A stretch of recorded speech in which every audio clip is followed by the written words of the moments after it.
अस्सलामुअलैकुम दोस्तों, अज साॻी स्ट्रीम साॻो सिलसिलो जंहिंमें असां इहो ॾिसण जी कोशिश कयूं पिया त सिंध जे अंदरि क़ौमी तहरीक कीअं इवॉल्व थी, सिंध में क़ौमी तहरीक जी इर्तिका कीअं थी।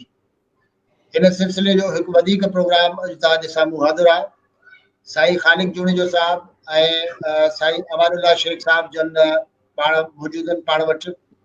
ऐं पाण जेके गुज़िरियल प्रोग्राम कयासीं उनमें जॾहिं तारीख़ में नज़र फेराईसीं त काफ़ी जॻह ते माण्हुनि सां ॻाल्हाइण जी ज़रूरत बि पई ऐं अञा वधीक अॻिते शायदि ज़रूरत पवंदी, वधीक ज़रूरत पवंदी, छाकाणि त सिंध जी क़ौमी तहरीक तमामु वसी तहरीक आहे। दुनिया जी ॿियनि क़ौमी तहरीकुनि वांगुरु उन्हनि में माण्हुनि जो वॾो किरदारु आहे, वॾो रोल आहे।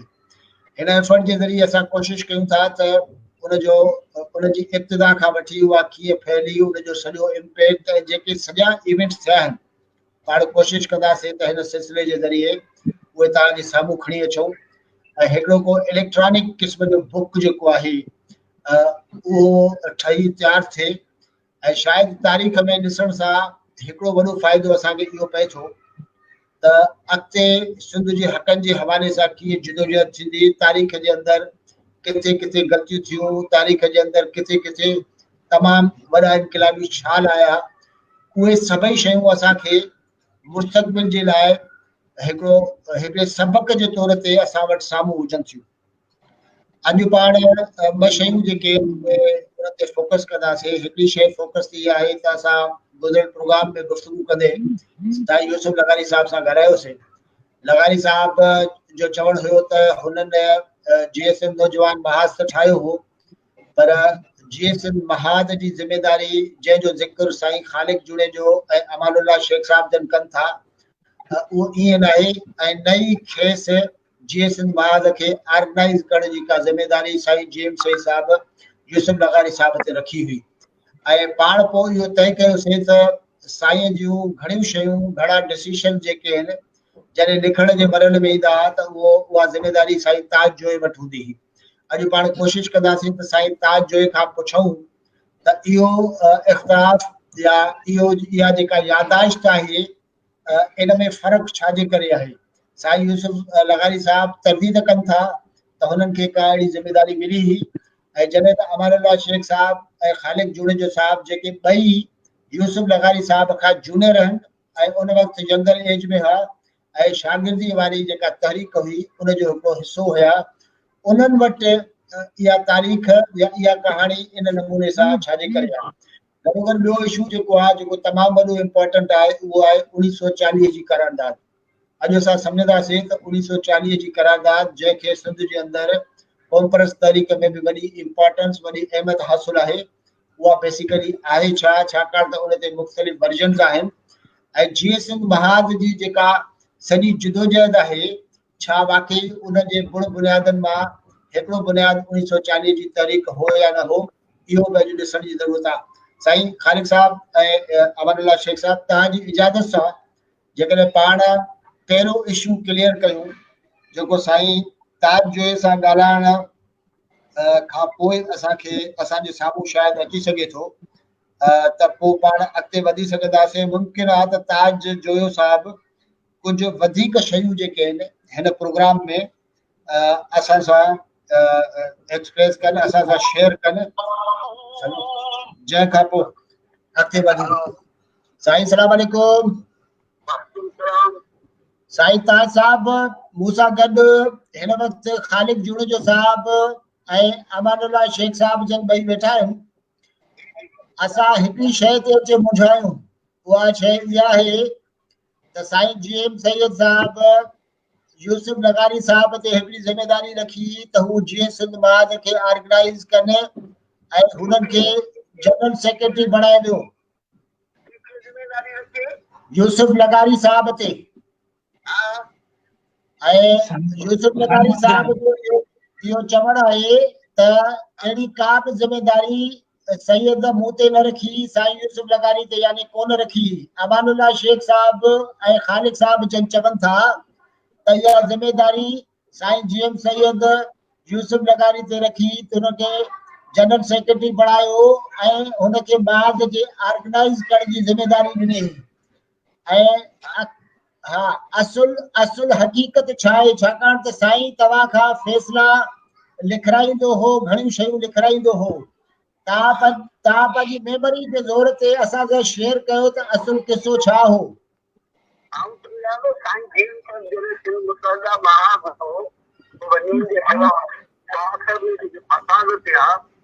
साईं 18 जुलाई 72 ते ऑर्गेनाइजेशन आई जंहिंमें पाण सदर कयो ऐं गुलाम मुस्तफ़ा भरवानी जी ज़िंदगी बनायो ऐं उनमें मुख़्तलिफ़ माण्हू निगारी और हरिचंद साहब हो, प्यारी गुलाम मोहम्मद निगारी जेकी ख़्याल आहे त उन्हनि जे साईं खां ऐं ऑर्गेनाइजेशन में अॻियां अची और बाक़ाइदगी सां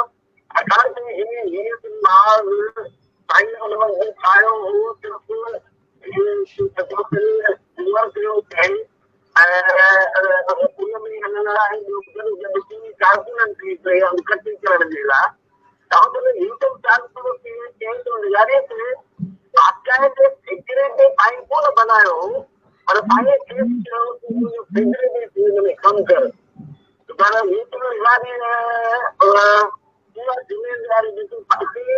जिम्मेदारी कम ज़रूर लिखिया हुआ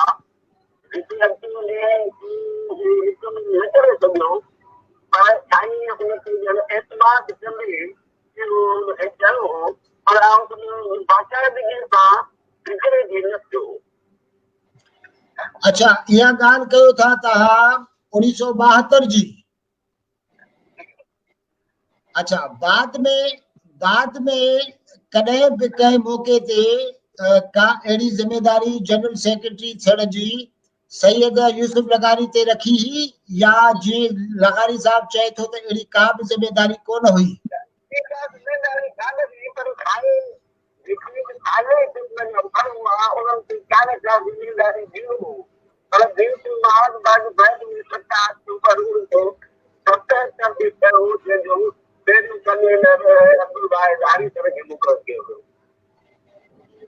अच्छा, यानी ख़ालिद साहब खे ऐं साईं अमानुल्लाह शेख साहब खे पंहिंजी मेमोरीअ खे वरी रिवाइज करण जी ज़रूरत आहे।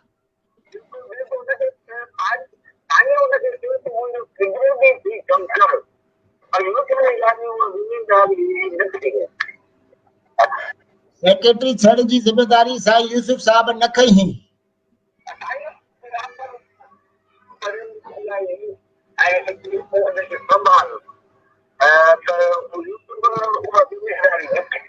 अच्छा, यूसुफ साहब वो ज़िम्मेदारी न खई। अच्छा, ॿी शइ मां ज़रूर चाहींदुसि त साईं जेका हिते जेका सॼी सूरत-हाल हुई उन खां पोइ यूसुफ लगारी साहब खे इहो सजेस्ट कयो, चयो त तव्हां हलिया वञो भले। लगारी साहब जो चवणु आहे त सूरत-हाल ख़राब हुई ऐं साईं जे चवण ते मां ॿाहिरि हले वियुसि, लंडन हले वियुसि। इहा ॻाल्हि सही आहे?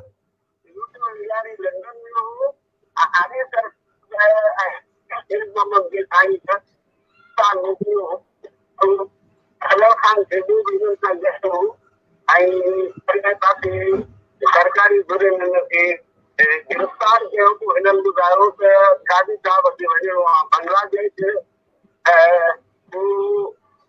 कीरत वापारीअ सां राब्तो कयो वियो, पोइ जेको आहे सो हिननि खे इज़त खां बची विया पर हुनखे अफगानिस्तान वञणु कोन ॾिनो वियो और बांग्लादेश वञणु कोन ॾिनो वियो गांधी मोहम्मद खे ऐं बहरहाल उन्हनि जेको सां आयो ऐं पोइ वरी वापसि। अच्छा, ये जेके असांजा लीडर आहिनि जेके तव्हां चओ था जिनजा नाला खयो था, ये थोड़ा तव्हांजो आवाज़ कटिजे बि थियो, तंहिंजे करे मां रिपीट कयां त माफ़ कजो। लगारी साहब खे साईं लंडन मोकिलियो।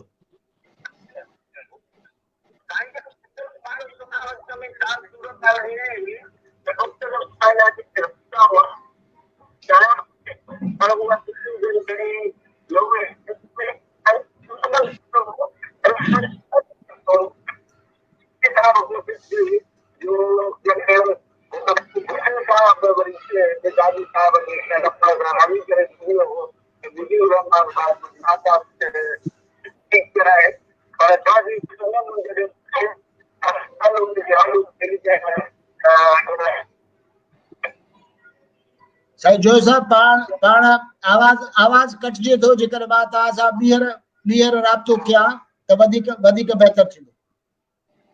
ओके साईं खालिक साहब ऐं शेख साहब साईं सां ॿीहर राब्तो करण जी ज़रूरत आहे, उहो राब्तो कया बि थो पर लॻानी साहब जी चए पियो त हुनखे ज़िमेदारी न मिली, ताजो साहब बि चए थो त बाज़ाब्तो तौर ते का ज़िमेदारी न हुई, साईं मुख़्तलिफ़ टास्क जेके आहिनि मुख़्तलिफ़ माण्हुनि खे ॾींदो रहंदो हो।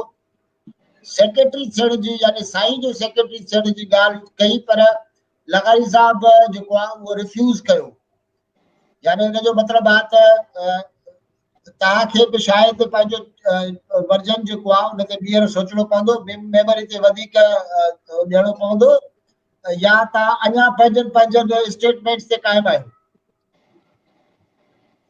कंहिंखां था पुछो? मां तव्हांखे मुंड खां अर्ज़ु करे आयो त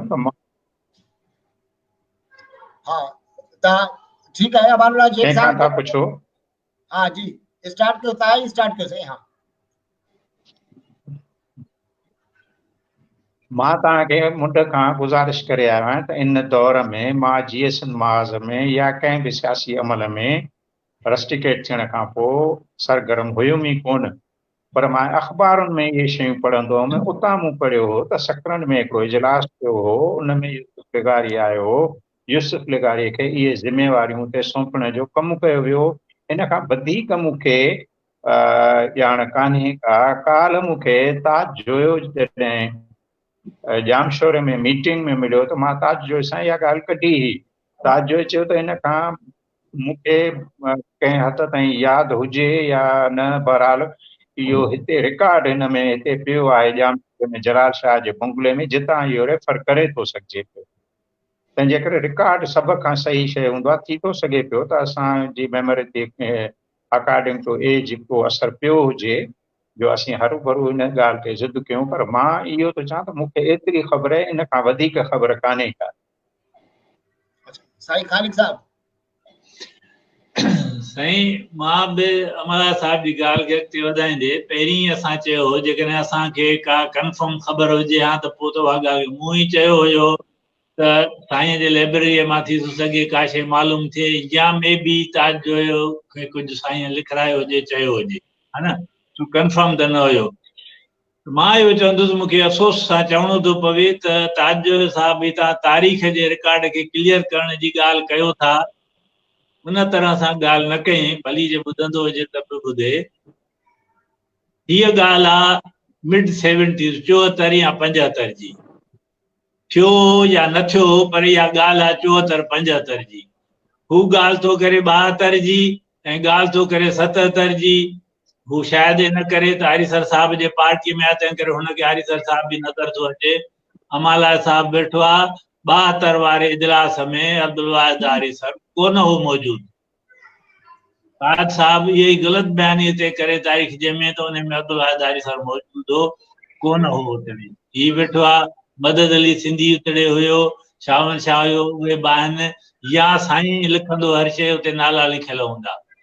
त हीअ ॻाल्हि आहे 74 75 जी लिखत में आहे या न आहे, या साईं केतिरी हुन ते ज़िम्मेवारी रखी असांजे साम्हूं ॻाल्हि कान थी। हिकु दफ़ो आख़िरी ट्राई जेकी आहे जोयो साहब खे पाण कयूं, ॿिए लाइन था जेके महिरबानी करे क्लियर कयोसीं त 72 या 77 जी ॻाल्हि अपना बनाने के लिए स्टार का बटन दबाएं। साईं सलाम अलैकुम। हाँ जोयो साहब हुन नंबर ते बेसिकली आवाज तमाम घटि हुयो, तंहिंजे करे हिकु दफ़ो वरी तव्हांखे तकलीफ़ ॾिनी आहे। साईं खालिद जुड़ेजे साहब जो चवण इहो आहे त हू ॻाल्हि कनि था 1972 जी ॻाल्हि कोन था कनि, हू ॻाल्हि कनि था 75 खां बाद जी, 75 छा 77 77 जी, 74 ऐं 75 जी। खालिद साहब चवनि था त असां ॻाल्हि कयूं था इन सन जी 74 ऐं 75 जी, त 74 ऐं 75 में बि साईं ते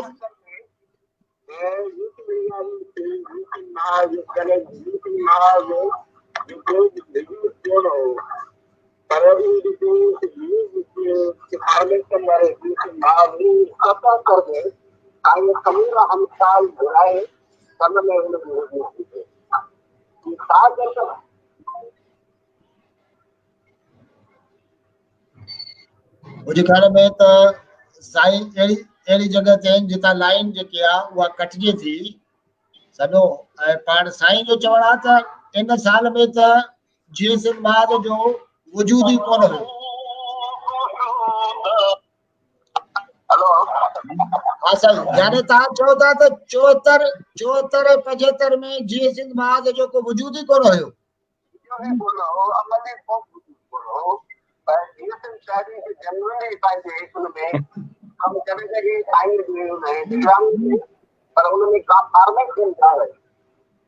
अच्छा,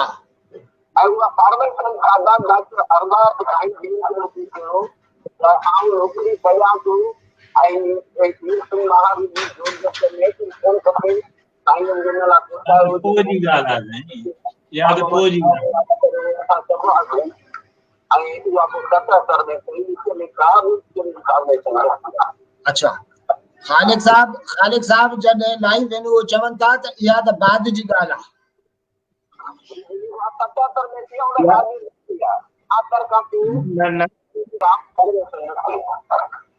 अच्छा, हाणे खैर अमरुल्ला शेख साहब खे तव्हां ॿुधी सघंदो साईं। हा साईं शेख साहब। साईं इहा ॻाल्हि सभु बाद जी आहे। जीएसएन महाराज जो बुनियाद जेको आहे 72 में हैदर मंज़िल ते पियो आहे। मां ख़ुदि वियो आहियां उते ऐं हुन में असां शरीक थिया आहियूं। पोइ वरी असां वांदा थिया आहियूं त ख़ालिक ऐं मां हिकिड़ी कैपरीअ में फिल्म बि ॾिसण विया आहियूं। बाक़ी ख़ालिक तस्दीक कंदो त असां गॾिजी फिल्म ॾिसण विया आहियूं। तंहिंजे करे इन ॻाल्हि ते त कतई मां जेको आहे सो बैकआउट करण लाइ तयारु न आहियां त पोइ 74 75 में जीएसएन महाराज ठहियो। जीएसएन महाराज 72 में ठहियो आहे, हैदर मंज़िल ते ठहियो आहे। असीं हुन में शरीक हुआसीं। ऐं इन ॻाल्हि जा जेके हिन के रिकॉर्ड मां हैदर हिते पियो आहे जेको हिन जामशोरे में जलाल शाह वटि, जेकॾहिं मां वेंदुमि उते ॾिसंदुमि त हुन में बि इहे शयूं मिली वेंदियूं। तंहिं करे इहा ॻाल्हि असुल सही मुंहिंजे ख़्याल में एज फैक्टर बि हिन में शामिल थी थो सघे। ईअं न आहे, असां हुन में शरीक थिया आहियूं। हाणे मूंखे यादि आहे उहा अंग्रेज़ी फिल्म बि असां गॾिजी, मां ख़ालिक खे चयो त हाणे हितां निकिता आहियूं मीटिंग मां, हाणे हल त फिल्म ॾिसूं कैपरीअ में, पोइ था हलूं जामशोरे।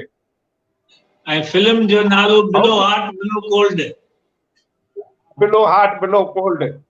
हाणे फिल्म जो नालो बि यादि कयो साईं। ताज साहब इहा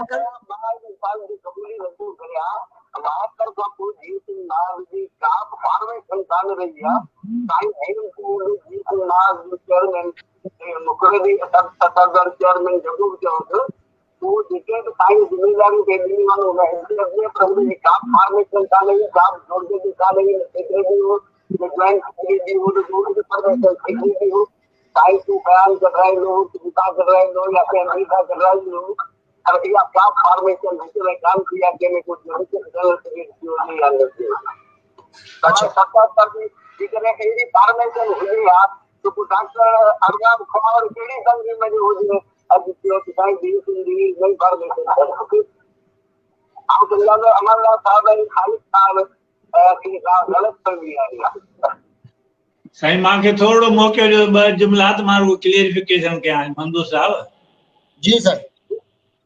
साईं इहा ॻाल्हि त तव्हां साम्हूं रिकॉर्ड ते पई आहे।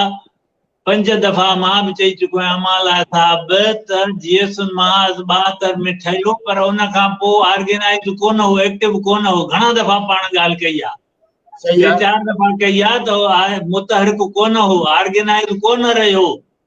या मां ॻाल्हि पहिरीं करे आहियां त 77 जे एंड में वरी साईं दोस्त घुराया ऐं ऑर्गेनाइज थियो। ही ॻाल्हि आहे क्लियर कजे ॻाल्हि। इहो केरु थो चए त ऑर्गेनाइजेशन न हुई, ऑर्गेनाइजेशन उनजे करे ई असां ॾिठो साईं यूसुफ लिगाड़ीअ खे ज़िम्मेवारी ॾिनी ऐं डॉक्टर अरबाब आयो त हुन इहे अचे साईं खे ॻाल्हि चई त साईं मां नौकरी छॾियां त जीएसएन महाराज खे ऑर्गेनाइज कयूं। मौजूद हुयो जेको भला 18 जून ते ठहियो, उहो कॾहिं ख़तम थियो छा? साईं ख़तम कयो छा? मौजूद हुयो। पर वो मुतहरिक ऐं ऑर्गेनाइज कोन हुयो। इन विच में 77 जी एंड में वरी मुतहरिक थियो। हाणे ॻाल्हि आहे सिंपल एतिरी त विच में हिकिड़ो ख़्यालु आहे त साईं यूसुफ लगारी खे ज़िम्मेवारी ॾिनी हुई या कान ॾिनी हुई। ताज साहब इहा ॻाल्हि करे जे हुनजे नॉलेज में आहे त ॾिनी हुईसि त ठीकु आहे, जे हुनजे नॉलेज में आहे त न ॾिनी हुई। असां वटि बि को सबूत कोन्हे, ॻाल्हि क्लियर थी वेंदी। बसि इन जो सवाल इहो आहे न त या यूसुफ खे ॾिनई या न ॾिनई। मुझे ख्याल में तजाद कोने। साईं ताज साहब या गाल करे पियो त इन सॼे दौर में का ऑर्गेनाइजेशन न हुई, बाद में 77 खां इब्तिदा थी। ताज साहब नालो ज़रूर हो उन विच में, पर जीअं मां में का बि राजा जे परमिशन कान्हे, अलॻि साईं क्या वेंदो हो उनखे चेयरमैन जे विच में जॾहिं काई बुराई हुई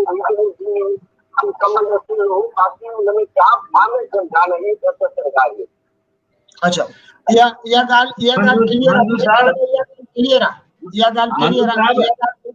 आहे।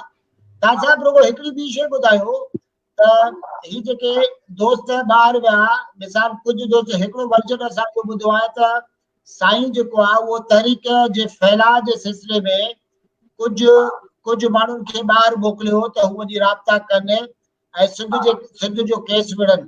उन में यूसुफ लगारी साईं जेको आहे उहो काज़ी साहब जा नाला अक्सर असां ॿुधंदा आहियूं। इहा ॻाल्हि रुगो स्टोरी आहे या अमली तौर ते ईअं थियो बि हो?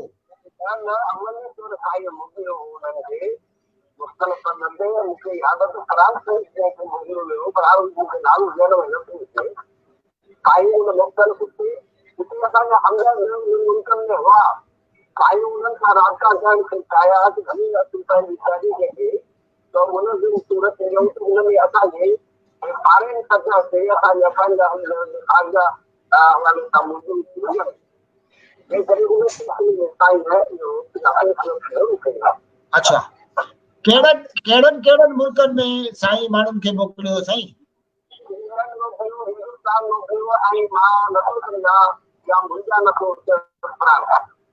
अच्छा, ताज साहब तव्हांजी वॾी महिरबानी। ही जेको सिलसिलो आहे इहो लाॻीतो सिलसिलो आहे ऐं असां तव्हांखे तकलीफ़ ॾींदा रहंदासीं। ऐं चवां थो त असां सभई जेके आहिनि उहे हिस्ट्रीअ खे करेक्ट कयूं। तव्हांजी महिरबानी।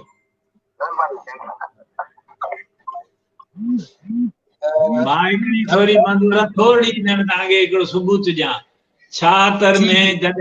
76 में जॾहिं अब्दुल वाहिद आरी सर गिरफ़्तार थियो, ग़ालिबन अप्रैल जो महीनो आहे, 76 में गिरफ़्तार थियो त असां उनजी चैकिंग कईसीं कराचीअ में। जॾहिं मां रहंदो हुउसि अदीसाबाद जे इलाइक़े में, पाण कई असां उहा जीएसन महाज़ जे नाले ते थी, जेका 88 ताईं जेसिताईं मां उते रहां पियो उते बस स्टैंड ते उहा तेसिताईं थी पई। जीएसन महाज़ जे नाले ते उहा चैकिंग थी त मौजूदु हुयो, मुतहरिक कोन हो। इन ते ॿ ख़्याल आहिनि ई कोन के। ओके, ठीकु आहे। बराबरि कुझु शयूं ख़ालिक साहब असांजे इदारे ॻाल्हि रिकॉर्ड ते अची वियूं ऐं हूअ बि कुझु शयूं अहिड़ियूं हूंदियूं आहिनि जेके बाज़ाब्ता तौर ते थींदियूं आहिनि, कुझु शयूं जेके बेज़ाब्ता तौर ते थींदियूं आहिनि। त इंफॉर्मेशन जो फ्लो इन नमूने सां थिए थो त उन में इहो डिफरेंस जेको आहे पाण वटि रहे थो। बहरहाल असां वटि हिकिड़ा 2 वर्जन्स असां आया आहिनि। पाण अॻिते जेकॾहिं पाण वधूं, अॻिते जॾहिं पाण वधूं था 77 खां अॻिते, हाणे इहा ॻाल्हि बि क्लियर थी त इन दौर में साईं ॿिनि 3 मुल्कनि में मुख़्तलिफ़ जेको आहे उहो माण्हुनि खे मोकिलियो आहे त जीअं सिंध जो केस, उन जा फिगर्स, उन जूं शयूं जेके आहिनि उहे पेश करे सघजनि। छाकाणि त ॻाल्हि आहे कंहिं बि तहरीक जे हवाले सां जेके तव्हांजा दुनिया जहान में जेके माण्हू हमदर्द हुजनि था या जेके दुनिया जहान में जेके सिंधी वेठा आहिनि उन्हनि ताईं हिकिड़ी रसाई कजे। दुनिया जहान जे क़ौमी तहरीकुनि में इहो साइड हिकिड़ो मिले थो। इन खां पोइ अॻिते कीअं मूव थी आहे, इन ते तव्हां जेकॾहिं हलवाल कयो त हिकिड़े पॉइंट ते अची पोइ पाण खे 1940 जी करारदाद ते बेसिकली अॼु फोकस करिणो आहे जेके पाण कयूं। इते रोके ऐं 1940 ते ॻाल्हाइजे, छाकाणि त इन जी वॾी इम्पोर्टेंस आहे। इहो तव्हां ॿिन्ही सीनियर दोस्तनि खां मुंहिंजी खे गुज़ारिश आहे त गाइड कयो त अॻिते पाण खे कीअं खणी हलो। मुंहिंजी राय इहा आहे त मां ॻाल्हायां? जी जी। मुंहिंजी राय आहे त जॾहिं 77 खां पोइ अॻिते खणबो त पोइ हिकिड़ो बिल्कुलु सिलसिलो तफ़सीलनि सां पोइ त मुतहरक रहियो आहे, पोइ मसइला छा आहिनि उहो हलंदो। मुंहिंजी राय आहे त 40 करारदाद खे जेकॾहिं अॼु पोइ निपटाइजे त हुनजी अहमियत छा आहे, त छो त पोइ 77 खां पोइ त घणो सिलसिलो आहे, उहो थींदो त पोइ हा तो पाण हलूं था साईं अमानुल्लाह शेख साहब ने अमानुल्लाह साहब 40 जी करारदाद असां वटि तमामु उन ते ॻाल्हि ॿोल थी आहे ऐं मुख़्तलिफ़ वर्जन्स पाण ॿुधूं था ऐं पाकिस्तान जे क़याम जो बुनियाद बि 1940 जी करारदाद ॿुधायो थो वञे।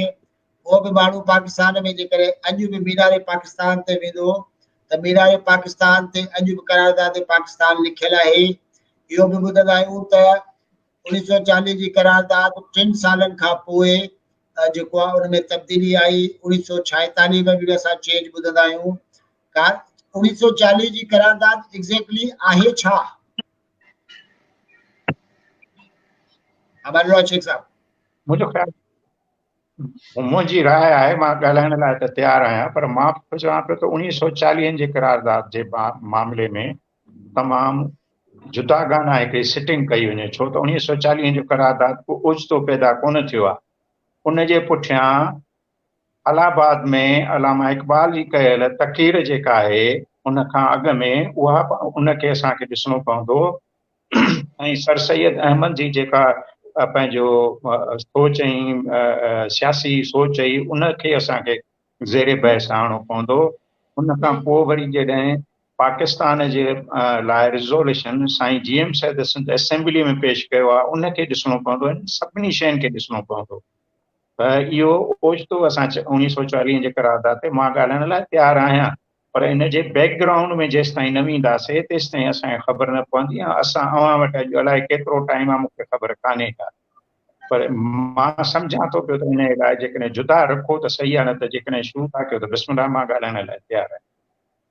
मुंहिंजी ॻाल्हि में अॼु असां इनखे अॻिते वठी हलियूं 1940 जी करारदाद खे। जेकॾहिं पाण खे वधीक टाइम घुरिबो शेख साहब त पाण नेक्स्ट सिटिंग में 1940 जी करारदाद ते करे सघिजे थी, छाकाणि त हिन सॼे बहस में दारी ॻाल्हि आहे त 1940 जी करारदाद जी वॾी इंपॉर्टेंस आहे। ऐं अॻिते हलंदासीं त जेको सॼो सियासी सफ़र आहे उनजो वॾो अमल दख़ल आहे। मेरा प्रोविंशियल अशाना अटानमी जी ॻाल्हि थिए थी, अलॻि हिकिड़े इंडिपेंडेंट सिंध जी ॻाल्हि थिए थी, सिंध देश जी ॻाल्हि थिए थी, त उनजो ज़ाहिरी ॻाल्हि आहे को न को बुनियाद त आहे न। घणा माण्हू 1940 जी करारदाद खे सम्झण बि चाहिनि था। हिकिड़ो वर्जन त असां सभिनी जे साम्हूं आहे। तव्हां इहो असां सां ज़रूरु अॼु स्टार्ट मुंहिंजे ख़्याल में बिगनिंग ज़रूरु कयो त आहे छा। ऐं सिंध में साईं GM सैद खां वठी जेका सॼी पॉलिटिकल स्ट्रीम आहे उनजे आॾो 1940 जी करारदाद कीअं हुई, उहे कीअं ॾिसनि पिया ऐं केतिरो भाड़नि पिया उन ते। हाणे हिन में हीअं कयो, मूंखे तव्हां सिर्फ़ु 2 मिंट छॾियो, 2 मिंट या 3 मिंट, त मां उहो फाइल अॼु हिकु पक कान आई, उहो फाइल 1940 रिज़ोल्यूशन ऐं उन ॿियूं शयूं जेके आहिनि उहे पयूं मूं वटि फाइल में। मां फाइल खणी अची वियां त जीअं हिते जॾहिं ॻाल्हाईंदा वञूं त फाइल खे रेफर कंदुमि न त उन में कंफ्यूजन पैदा न थींदी, न को इहो थींदो त मां जेके आहिनि पंहिंजे हथां खे शयूं थो हुन में इंडेक्ट कयां। जेकॾहिं तव्हां मूंखे 2 मिंट छॾियो, तव्हां फाइल हिते मुंहिंजे कमरे में ई पियो आहे, मां खणी वठां हुनखे। तव्हां फाइल खणी वठो, तेसि ताईं कुझु शयूं अहिड़ियूं आहिनि जेके मां ख़ालिक साहब खां पुछी वठां, तेसि ताईं तव्हां फाइल खणी वठो। ख़ालिक साहब हिकिड़ी शइ जेकी आहे उहा मूंखे तव्हांजो जेको आहे कंहिं दोस्त जेके आहे उहा टेक्स्ट करे पुछी, GA सिंध सदा GA ऐं GA सिंध तहरीक, GA Sindh Qaumi Mahaz, GA Sindh Mahaz, GA Sindh student federation. GA Sindh लफ़्ज़ जेको आहे उहो पार्टी जे तौर ते, तंज़ीमुनि जे तौर ते इस्तेमालु थिए, इन जो फाउंडर केरु आहे, ख़ालिक केरु आहे?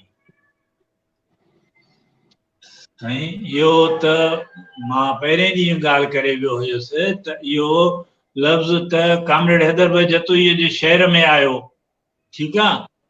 GA सिंध जामे PA सिंध ऐं पाण वञूं जो कयोसीं ज़िक्र इन करे त वञूं खां इवाल्व थी पोइ GA सिंध जी तहरीक ठही पर तंज़ीमी तौर ते पहिरियों दफ़ो 18 जून 1972 ते ई जीए सिंध महाज जेको ठहियो, जंहिंमें जीए सिंध जो नालो आयो, उहो पहिरियों दफ़ो इहो थियो।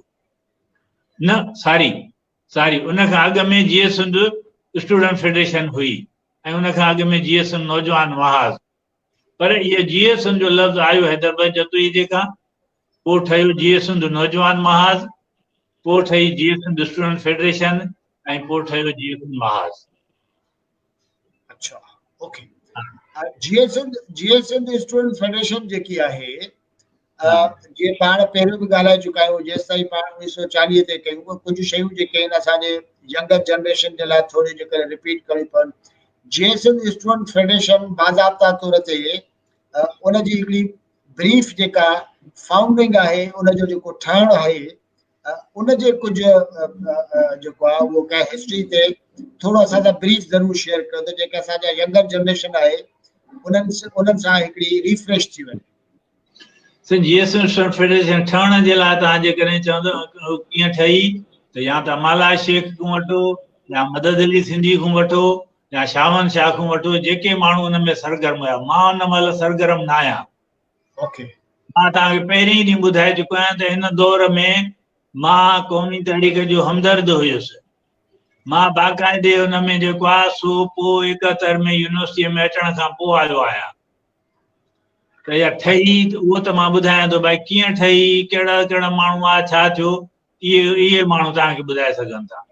अच्छा, छाकाणि त असांखे जीए सिंध स्टूडेंट फेडरेशन जो बि ज़ाहिरी ॻाल्हि आहे तमामु जेको आहे उहो हिकिड़ो एनालिसिस करणो पवंदो। उनजो रीज़न इहो आहे त उन वक़्त ताईं हिकिड़ो वॾो किरदारु जेको पाण सिंध जी क़ौमी तारीख़ में ॾिसूं था उहो जीए सिंध स्टूडेंट फेडरेशन जो आहे। ऐं जंहिं वक़्तु जीए सिंध महाज कोन हो, उहो वञी 77 खां पोइ ठहियो, त हिन जो मक़सदु आहे त इहे जेके 4-5 साल जेके आहिनि उहे जी जेका शागिर्द तहरीक आहे उन ते नज़र फेराइण जी बि असांखे ज़रूरत पवंदी।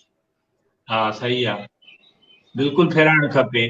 हा, बिल्कुलु घुरिजे, छाकाणि त उन सॼे दौर में वॾा इम्पोर्टेंट इवेंट्स आहिनि। कुझु सिंध जे अंदरि टीवी चैनलनि ते, अख़बारुनि में, रिसालनि में असांजे साम्हूं आया आहिनि, पर उहे किरदार जेके आहिनि उन वक़्तु मुंहिंजो ख़्यालु आहे, मुंहिंजी राय इहा अथव त पोइ जे इहो कयो था त उनजो बिल्कुलु जेको ठहणु आहे जीए सिंध स्टूडेंट फेडरेशन जो, उन में तव्हां मदद अली सिंधी खे घुरायो, अमाला शेख साहब बि उन दौर जो आहे, ॿुधो न। बाक़ी मां पोइ 72 खां पोइ जो जेको कुझु थियो आहे उन में मां बि पार्टिसिपेट करे सघां थो जीए सिंध स्टूडेंट फेडरेशन जे में। अॻु जे में हू कनि। अॼु असां हिन स्ट्रीम में साईं अमानुल्लाह शेख साहब का फाइल खोल रहा है सरो, छाकाणि त ही आहे गैर रवायती क़िस्म जी स्ट्रीम। असां चाहियूं था त ही सॼो डिबेट जेको आहे वो अहिड़े नमूने सां हले जो इन में ज़ाहिरी ॻाल्हि आहे महिनत जो अंसर बि आहे, फैक्ट्स एंड फिगर्स जी पाण ॻोल्हण जी कोशिशि कयूं था। टाइम ख़ालिद साहब लॻंदो, पर आउं सम्झां थो त काफ़ी मां हिकिड़ो अर्ज़ु कयां, साईं आहे मूंखां वधीक सीनियर आहे ऐं पढ़ियो लिखियो बि आहे, त बहरहाल ही शइ कुझु न कुझु हुनखे लिमिट में कंदासीं त पोइ कोई ॻाल्हि अॻिते हलंदी न।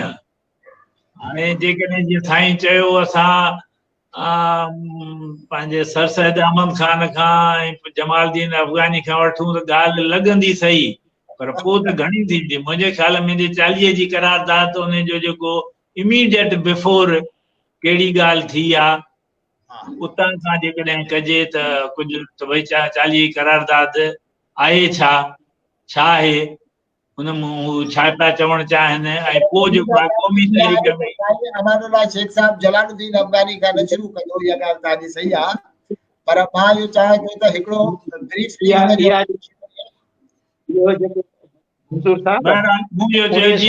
जी करारदाद मां जीअं तव्हांखे अॻ में बि रिक्वेस्ट कयो हो त 1940 जी करारदाद खे तव्हां महिरबानी करे पढ़ी ऐं उनखे ॿुधाइजो त पोइ असां उनखे फॉलो कंदासीं। त तव्हां हीअं था चओ पिया, हाणे जेको आहे 1940 जी करारदाद ते हिन वक़्तु मुंहिंजे आॾो 10-12 मज़मून पिया आहिनि। 1940 जे करारदाद में जेकॾहिं if I am not mistaken, हाणे मां पंहिंजे हाफ़िज़े ते ज़ोर थो ॾियां, त इहा 1940 जी करारदाद 22 मार्च ते लाहौर में ऑल इंडिया मुस्लिम लीग जी गॾिजाणी थी हुई, उते इहा पंहिंजो रिज़ोल्यूशन पास कयो वियो हो ऐं 23 ते छाकाणि त मोकल आई, तंहिंजे करे 24 ते उते लाहौर जे अख़बारनि में छपियो हो। हिकु ॻाल्हि उन में हुयो त ही हिंदुस्तान, उन वक़्तु सॼो मुकमिल हिंदुस्तान हो, ब्रिटिश एम्पायर ही, इन में जेके बि मुस्लिम अक्सरियती इलाइक़ा उहे ॾखण में हुजनि या जेको आहे ओभर में हुजनि, उन्हनि जी गॾियल हिकिड़ी जेका आहे सा पंहिंजो हिकिड़ी गॾियल जेका आहे सा ऑर्गेनाइज़ेशन ठहणु खपे, इंडिपेंडेंट मुस्लिम लफ़्ज़ हिन में इस्तेमालु थियो। मुस्लिम जेके आहिनि से रियासतूं ठहणु खपनि ऐं उन्हनि जो गॾियल हिकिड़ो मैकेनिज़म हुजे, पर इन में इहो वाज़े कोन हो त आया इहो हिंदुस्तान खां ॿाहिरि यानी ब्रिटिश एम्पायर खां ॿाहिरि थियणु खपे या अंदरि थियणु खपे। इंडिपेंडेंट मुस्लिम मेजॉरिटी प्रिंसीस चओ या तक चओ, उन्हनि खे हिन ते सॼे ते ठाहियो वञे। इहो रिज़ोल्यूशन जो रूह आहे। ऐं ॿिए ॾींहं ते जीअं रिज़ोल्यूशन छपियो त उते हिंदू महासभाई प्रेस उहा बि ॾाढी मज़बूत थी। उन्हनि हिन खे चयो त ही करारदाद पाकिस्तान आहे। करारदाद पाकिस्तान इन लफ़्ज़ ॾिनो त पाकिस्तान ठाहिणु ऐं भारत माता खे जेको आहे उनजो कोस करण जे बराबरि आहे, असीं हिन जी मुखालफ़त कंदासीं।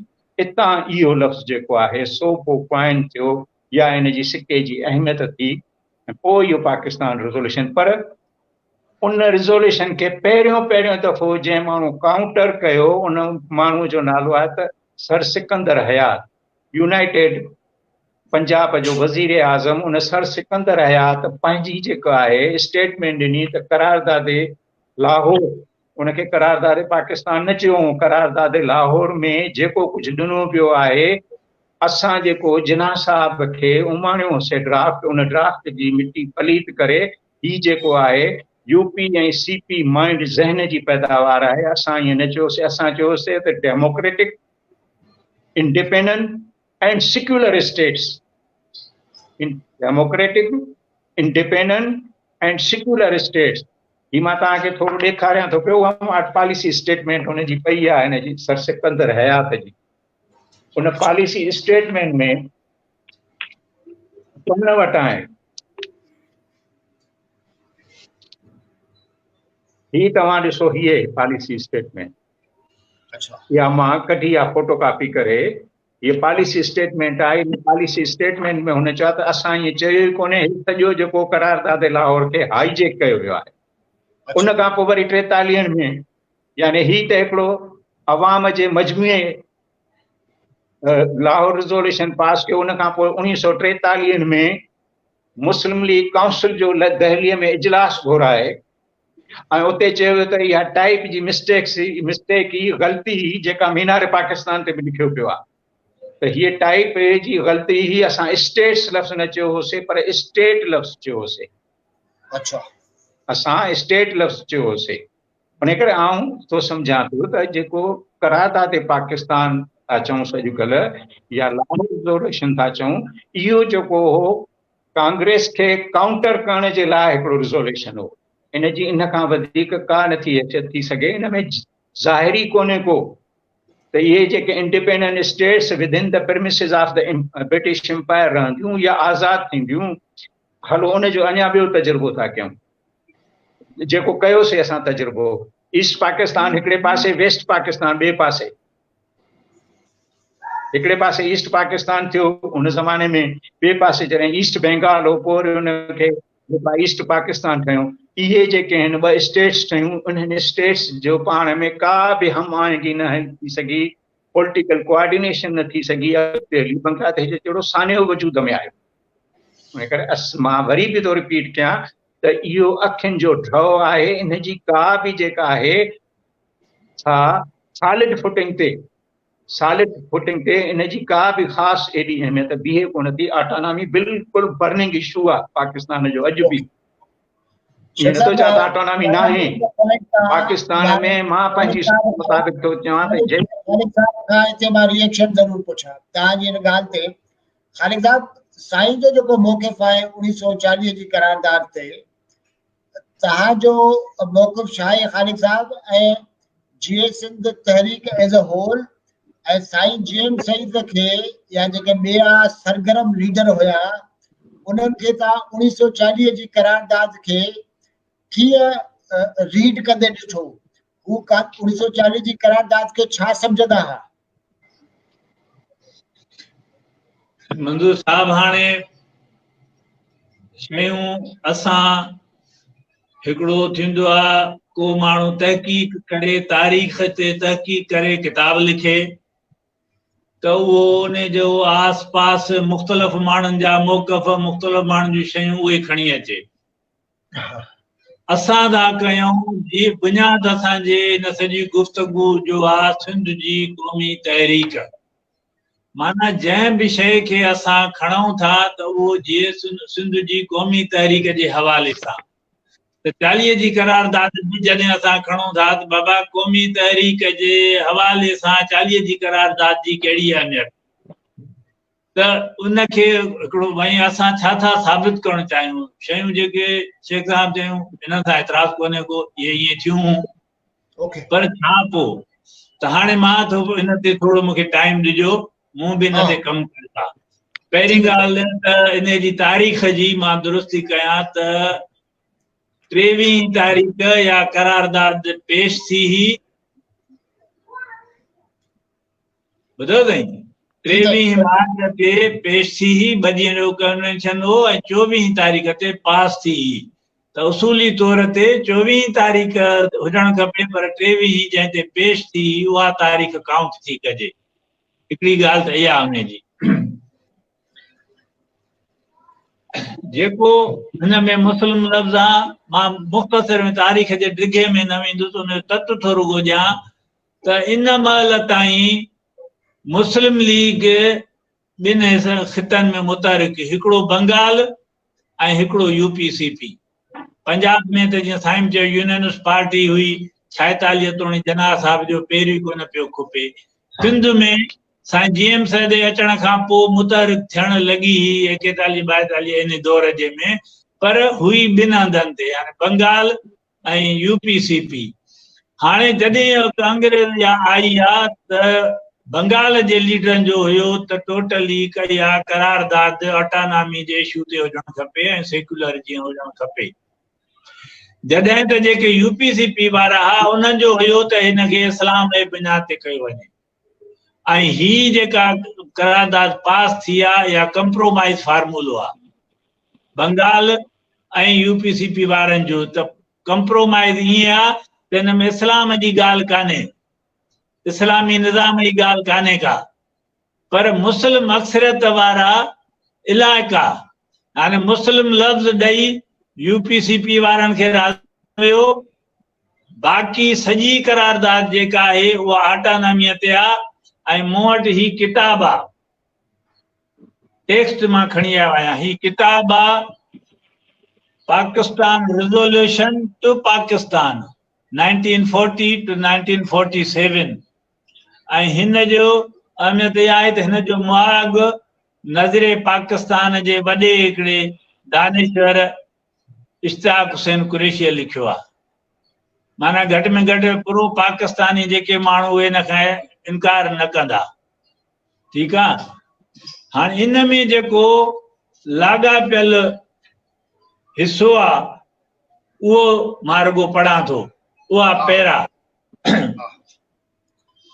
Resolved that it is the considered view of this session of the All India Muslim League that no constitutional plan would be workable in this country or acceptable to the Muslims unless it is designed on the following basic principle, is that geographically contiguous units are demarcated into regions which should be so constituted with such territorial readjustment as may be necessary that the areas in which the Muslims are numerically in a majority, as in the northwestern and eastern zones of India, should be grouped to constitute independent states in which the constituent units shall be autonomous and sovereign. हाणे हिन में लफ्ज़ सिर्फ़ मुस्लिम आहे हिकिड़ो, इस्लाम इस्लामी निज़ाम उन जी ॻाल्हि न आहे। सॼी पहिरां तव्हां ॿुधी उन जो मेन थीम ऑटोनॉमीअ ते आहे, हिकिड़ी ॻाल्हि। हाणे इन खे मां चवंदुसि त जेके प्रो पाकिस्तान या प्रो मर्कज़ क़ुवतूं आहिनि उहे बि हिन खे ग़लति तशरीह कनि थियूं, ऐं सिंध में बि केतिरा माण्हू हिन जी ग़लति तशरीह कनि था, या त ॼाण कान अथनि या पंहिंजे पंहिंजे मफ़ाद लाइ उनखे इस्तेमालु कनि था। मसलन सिंध में हिकिड़ा माण्हू यानी ख़ासि करे उहे जेके ॿई मज़ा था वठणु चाहिनि, मर्कज़ सां बि सनमुख ऐं सिंध जी क़ौमी तहरीक क़ौम परस्त बि सॾा आहिनि, उहे चवनि था त बाबा 40 जे करारदाद मुताबिक़ सिंध खे सूबाई ख़ुदि मुख़्तारी मिलणु खपे।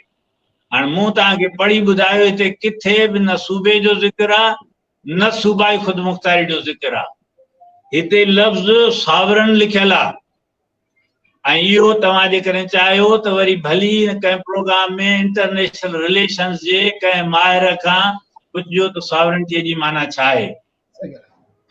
ॿी जेका हिते कंफ्यूजन थिए थी, कंहिं बि डिक्शनरी खे ॾिसे त सॉवरन जी माना तमामु क्लियर आहे, छिकी आहे, उनमें ॿराया कोन। आज़ादीअ खां मथे आज़ाद उहो थी सघंदो जेको सॉवरन हूंदो। हाणे ॿी हिन में जेका कंफ्यूजन थिए थी स्टेट्स जी, ठीकु आहे, उन खे जीअं मूं चयो त ॿई धुरियूं ग़लति थियूं कनि। हुक्मरान धुर वारा था चवनि त बाबा 46 में इन खे पहिरीं त जेको इजलास हुयो 43 में न हो, ॿियो मुस्लिम लीग जो 46 जो, उन ते मां अचां थो त उन्हनि जो चवणु आहे त उन में इन खे तब्दील कयो वियो, तंहिं करे स्टेट्स जी ॻाल्हि छुटी।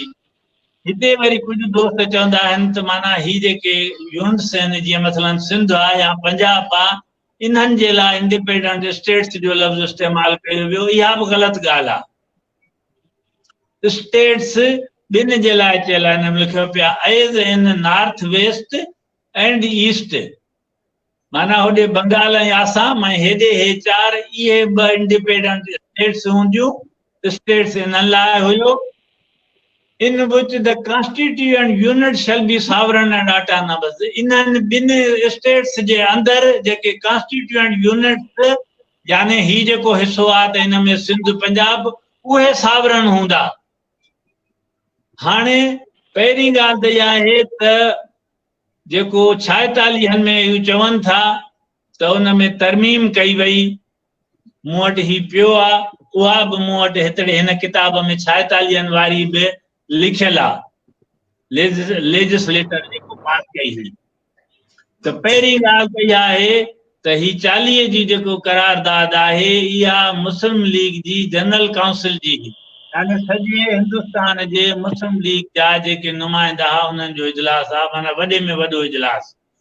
ऐं हू इजलास जेके मुस्लिम लीग जे टिकेट ते मेंबर चूंडिया असेंबलियुनि जा। हाणे पॉलिटिकल साइंस जो ॿार बि इहा ॻाल्हि चवंदो त वॾे इदारे जे फ़ैसिले खे नंढो इदारो तब्दील नथो करे सघे, त लेजिस्लेटर पहिरीं त करे ई नथा सघनि। ॿी ॻाल्हि इहा त उन्हनि तरमीम कई बि कान्हे, का किताब ॿुधाए थो।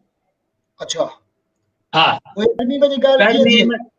हा, मां अचां थो, मां तमामु क्लियर थो ॻाल्हियूं करे बिल्कुलु रखां न, किताब बि साम्हूं पियो आहे।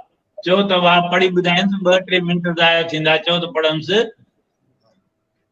त इहा बि ॻाल्हि कानून जो हिकिड़ो आम शागिर्द बि सम्झे थो त जंहिं बि शइ में कानून में रिज़ोल्यूशन में तव्हां तरमीम कंदव पहिरियों उहो टेबल ते रखंदव त ही जेको कानून आहे, ही जेको रिज़ोल्यूशन आहे, इन में असां हीअ तरमीम था कयूं। सही आहे न? हिते 46 में 40 जी करारदाद जो को ज़िक्र कोन्हे, को ज़िक्र न आहे त का उन में तरमीम थी आहे। हीअ ॿी करारदाद आहे ऐं ॿिए इदारे पास कई आहे। हुआ जनरल काउंसिल जी लेजिस्लेचर कई आहे, हीअ ॿी कॉन्फ्रेंस या ॿी करारदाद आहे। तंहिं करे हुआ करारदाद जीअं जो तीअं मौजूदु आहे। सिर्फ़ु जेको स्टेट्स जो इशू हुयो उहो त बांग्लादेश ठहण सां ख़ुदि ब ख़ुदि ख़तमु थी, छो त स्टेट्स उन्हनि ॿिनि लाइ हुई, उहो ऑलरेडी अलॻि थी वियो। त बाक़ी हिकिड़ी स्टेट जेका नॉर्थ वेस्टर्न ज़ोन हो, जेको हाणे नओं पाकिस्तान आहे, ठीकु आहे। त हाणे उन में जेके कॉन्स्टिट्यूएंट यूनिट्स आहिनि बकौल 40 जी करारदाद, उहे हाणे सॉवरन ऑटोनॉमस हुजणु खपनि। हाणे अॻिलो सवाल आहे त क़ौमी तहरीक में 40 जी करारदाद जो ज़िक्र छो अचे या कहिड़ी उनजी अहमियत आहे? न खणिजे, बेकार आहे। जीअं साईं चयो, कुझु दोस्त ॿिया बि चवनि था, उन्हनि लिखियो आहे, जामी चांड जो हिकिड़ा दोस्त चवनि था त हुक्मरान पाण ई न तां फिरी विया आहिनि त असां छो था खणूं या कॉम्परस छो था खणनि। त हुक्मरान इन करे न तूं फिरी था वञनि त उन्हनि जे नुक़सान में आहे। हीअ सॉवरन कॉन्स्टिट्यूएंट यूनिट्स हीअ घुरे। क़ौमी तहरीक सां हीअ मुंहिंजे हिसाब सां इन करे लाॻापियल आहे त मसलन 1947 खां अॻु में पाकिस्तान कोन हो, पर सिंध हुई, ठीकु आहे। 100 साल 1000 सालनि खां उहा मौजूदु आहे। हाणे इहे त असांखे निशान मिलनि था त अरगोननि हमलो करे सिंध खे ते कब्ज़ो कयो। अंग्रेज़नि 1843 में म्याणीअ जी दुबे जी जंग विड़ी सिंध ते कब्ज़ो कयो। पोइ फलाणे सन में फलाणे ऑर्डर तहत सिंध खे बम्बईअ सां मिलायो, ठीकु आहे। साल इहो थो अचे त अॼु जेकॾहिं सिंध पाकिस्तान में शामिल आहे, उहा कीअं शामिल आहे? आया कंहिं फौजी चढ़ाईअ जे ज़रिए सिंध खे उन में शामिल कयो वियो?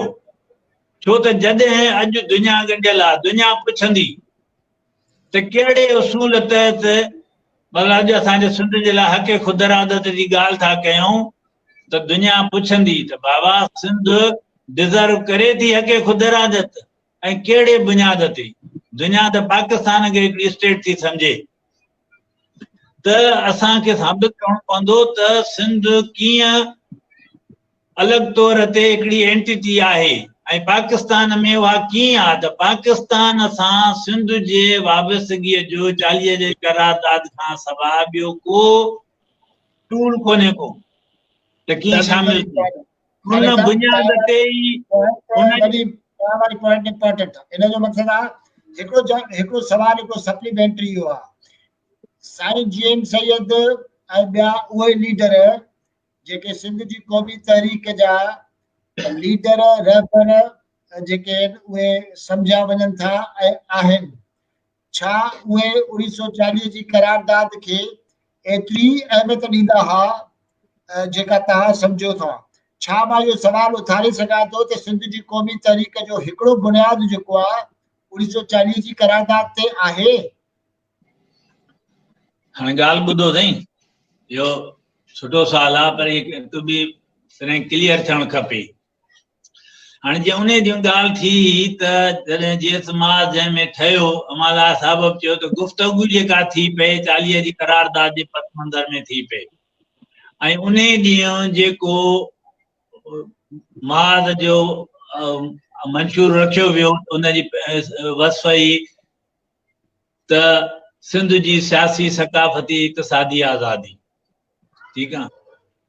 73 में साईं जीएम सैयद सिंधु देश छो ऐं छा लाइ किताब लिखी, यानी सिंधु देश असांखे खपे।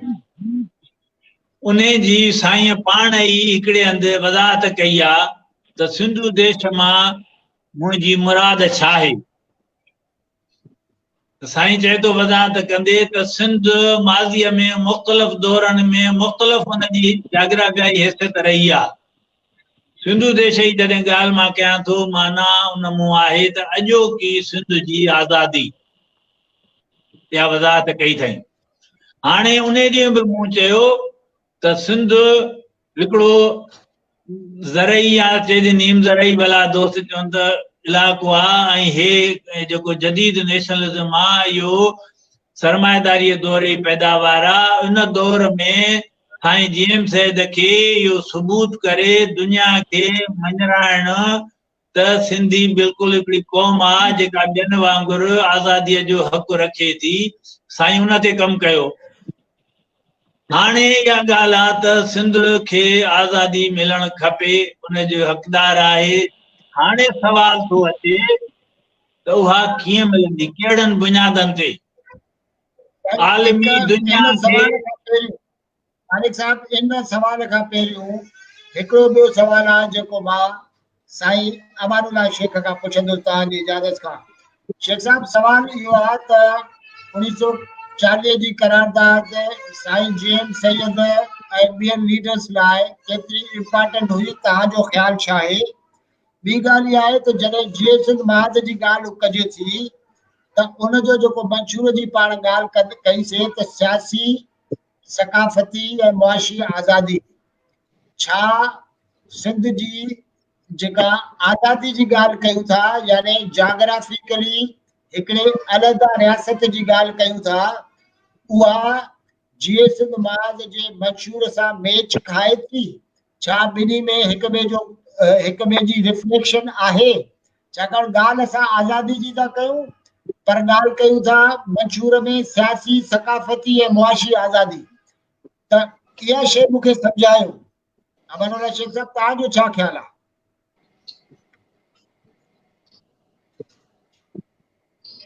अदा पहिरीं ॻाल्हि त जेको ख़ालिक साहब 1940 जे करारदाद ते ॻाल्हायो उन में इन शइ खे मुंहिंजीअ खे हू एडमिट करे वियो त मूं चयो त जेको 1940 जो करारदाद लाहौर में पेश कयो वियो हो उन में मुस्लिम स्टेट्स जी ॻाल्हि कई वई हुई। मुस्लिम स्टेट्स जी जंहिंखे काउंटर जेको सर सिकंदर हयात पॉलिसी स्टेटमेंट ॾिनी पंजाब जे आॾो ही जेको विच में न ॻाल्हायो, विच में तव्हां न ॻाल्हायो। अचो था ख़ालिक साहब तव्हां विच में ॻाल्हायो त उनखे सर सिकंदर हयात जंहिंजी ख़ालिद साहब बि सपोर्ट कई त यूपीसीपीआर इनखे हाईजेक कयो। उनमें जेका गड़बड़ कई सा यूपीसीपीआर न, अदरवाइज जेको हुन सर सिकंदर हयात पंजाब असेंबलीअ जे फ्लोर ते जेका पॉलिसी स्टेटमेंट ॾिनी हुई त असां जेको चयोसीं इंडिपेंडेंट सॉवरन डेमोक्रेटिक ऐं सेक्युलर लफ़्ज़ इस्तेमालु कया अथई। तंहिं करे मां हिते तव्हां ॾिसो न 1940 जे करारदाद जे लाइ केॾी कंफ्यूजन पैदा थी थिए पई। उनजे करे आउं इहो थो सम्झां त इहा जेका ई सा उन ज़माने में मुस्लिम लीग जे तरफ़ां इंटरनेशनल कांग्रेस जे लाइ उनखे प्रेशर में आणण लाइ इहा जेका आहे करारदाद आंदी वई, जंहिंखे ख़ुदि मां ॿीहर रिपीट थो कयां यूपीसीपीआरनि पंहिंजे मर्ज़ीअ सां हुन में फेरा कई। हाणे अचूं था पिया तव्हांजे ॿिए सुवाल जे ॿिए हिसे ते। तव्हांजे सुवाल जे ॿिए हिसे ते अचूं पिया त जेको जेसिन महाज जे मंशूर में हुयो सिंध जी सियासी सकाफ़ती ऐं इक़्तिसादी या समाजी आज़ादी, इट इज़ फैक्ट। 1940 जे करारदाद ते ईअं हुते ॻाल्हायो पियो वियो पर मंशूर में जेसिन महाज में कोन्हे को। अॼु असां मारूज़ी हालतुनि में इन शइ खे कंक्लूड करण जी कोशिशि कयूं त आया 1940 जो करारदाद हाणे असांजे लाइ वैलिड आहे? इन सूरत में न आहे। मुल्क जा हुक्मरान बि त 23 March for the sake of tradition मल्हाईंदा आहिनि, इन खां वधीक न चवंदा आहिनि। पाकिस्तान जे आइन में जेको पंहिंजो करारदाद मक़ासिद इस्तेमालु करण खां पोइ त ही इन खां बि फिरी विया आहिनि जेका शइ 1940 जे करारदाद में अचे थी पई। इन करे असांखे सम्झणु खपे त अॼु 21वीं सदीअ जे मारूज़ी हालतुनि में कहिड़े नमूने सिंध खे ऑटोनॉमी थी मिले पई। सूबाई ख़ुदि मुख़्तियारीअ सां ही मुल्क हलंदो ई कोन, इहो मां तव्हांखे वाज़िह करे थो छॾियां। सूबाई ख़ुदि मुख़्तियारी हूंदी आहे उन्हनि इलाइक़नि ते जिन ते के क़ाबिज़ हुजनि क़ुवतूं जेके उनखे कॉलोनाइज़ कनि वेठियूं। असीं सम्झूं था पिया, मां ख़ालिक जी इन पॉइंट ते सपोर्ट थो कयां त असां सदियुनि खां हिकिड़े आज़ाद मुल्क जी हैसियत में कया आहियूं। इहे असांजा हक़ आहिनि त असां कहिड़े नमूने आज़ादी माणे था सघूं। ऐं अॼु 21वीं सदीअ जे मारूज़ी हालतुनि में मां सदाईं पंहिंजो रिपीट कंदो ईंदो आहियां त पाकिस्तान खे हिकिड़ो ई मसइलो आहे जंहिंसां असां हिकिड़े चङे पासे वठी था सघूं, उहो यूनाइटेड स्टेट्स ऑफ पाकिस्तान जो मसइलो आहे।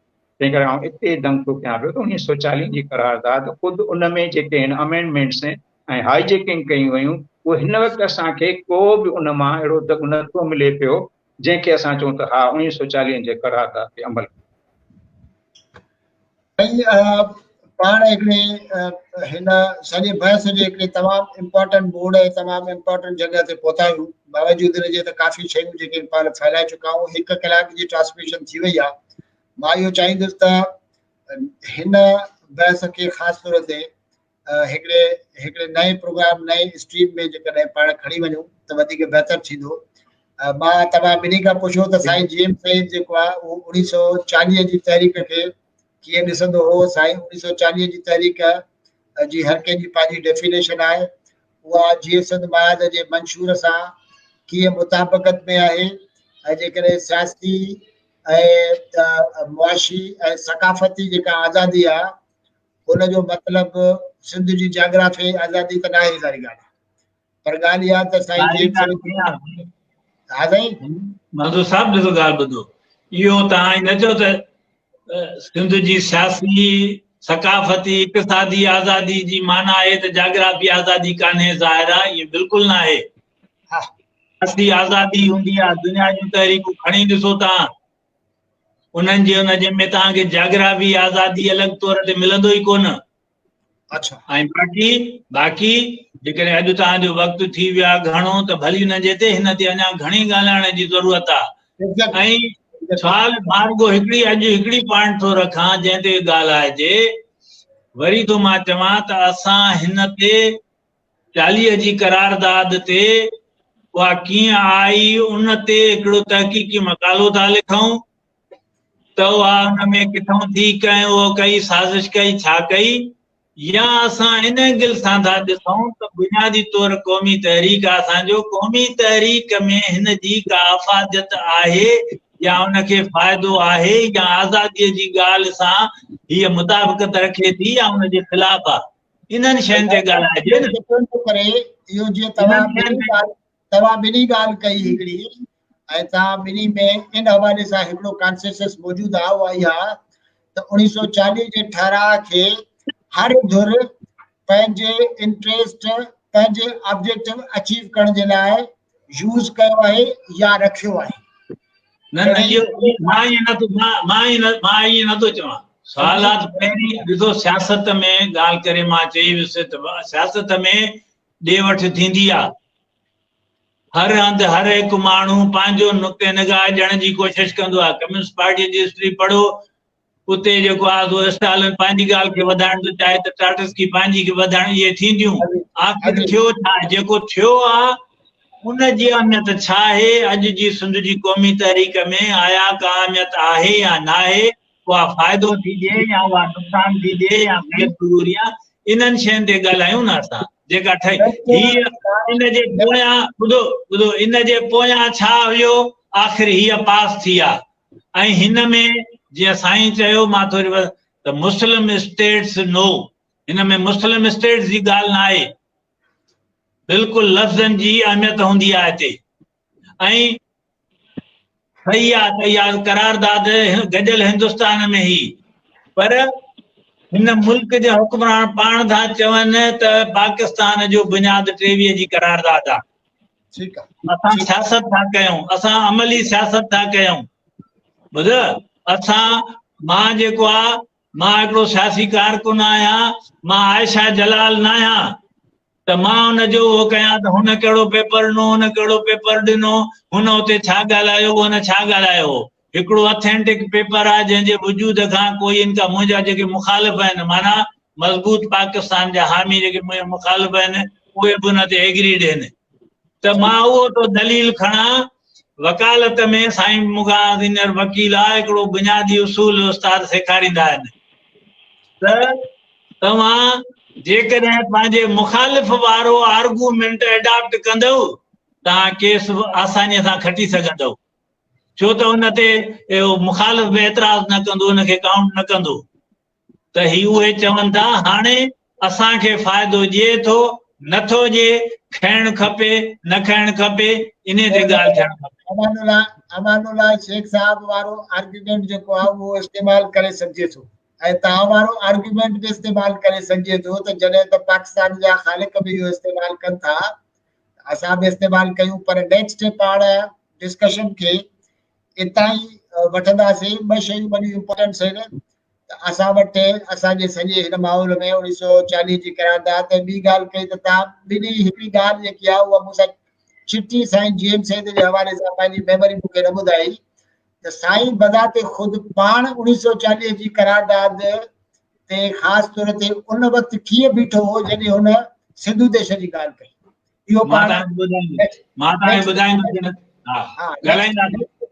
नेक्स्ट पाण हिस्ट्री में तव्हां ॿिन्ही सीनियर दोस्तनि जी महिमाननि जी महिरबानी नाज़रीन पाण हिन स्ट्रीम खे हिते पुॼाणी ते पहुचूं था ऐं नेक्स्ट जेको पंहिंजो एपिसोड हूंदो उन में पाण हिन बहस खे हिन गुफ़्तगू खे इतां ई खणंदासीं 1940 जी क़रारदाद खे अॻिते वठंदासीं ऐं असांजा ॿई सीनियर दोस्त जेके आहिनि पंहिंजो पंहिंजो पॉइंट ऑफ व्यू असां सां शेयर कंदा ऐं उनखे क़ौमी तरीक़े सां पाण ॻंढे ॾिसंदासीं त क़ौमी तरीक़े जी केतिरी इंपॉर्टेंस आहे। ॿिया घणा सुवाल आहिनि जेके पाण खणंदासीं। अल्लाह हाफ़िज़।